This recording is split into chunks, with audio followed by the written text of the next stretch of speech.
আল্লাহ পাক রব্বুল আলামিন বলেন, এই কোরআনে কোনো ভুল নাই, চ্যালেঞ্জ দিয়ে দিলাম। ও যুবক, আজকে তুমি মনে মনে ভাবতেছো টুপি মাথায় দিলে মাথা গরম, দাড়ি লম্বা করলে যৌবনের ভাব চলে যাবে। ও আল্লাহর গোলাম, এত চিন্তা তো আমগো মাথায় ছিল। টুপি মাথায় দিলে মনে হয় স্বাধীনতা থাকবে না, না খাইয়া মরবো।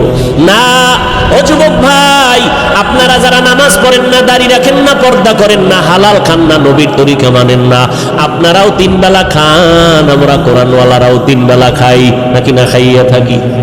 আপনারাও ঘুমান, আমরাও ঘুমাই, আপনারাও ব্যবসা করেন, আমরাও ব্যবসা করি, আপনারাও চাকরি করেন, আমরাও চাকরি করি, আপনারাও দেশ বিদেশ সফর করেন, আমরাও। আমরা টুপি আর দাড়ির কারণে ঠগলাম কই? হ্যাঁ, বরং সম্মান তো আলহামদুলিল্লাহ 1000 কোটি গুণ আপনাদের তুলনায় কোরআনওয়ালাদের বেশি না কম?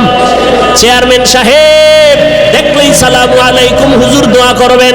নির্বাচনের আগে ইমাম খতিব সাহেবের কাছে গিয়া কয়, হুজুর দোয়া করবেন, নির্বাচনে দাঁড়াইলাম। এমপি সাহেব দেখা হইলে দোয়া করবেন, সালামু আলাইকুম। মন্ত্রী মহোদয় দেখা হলে হুজুর দোয়া করবেন।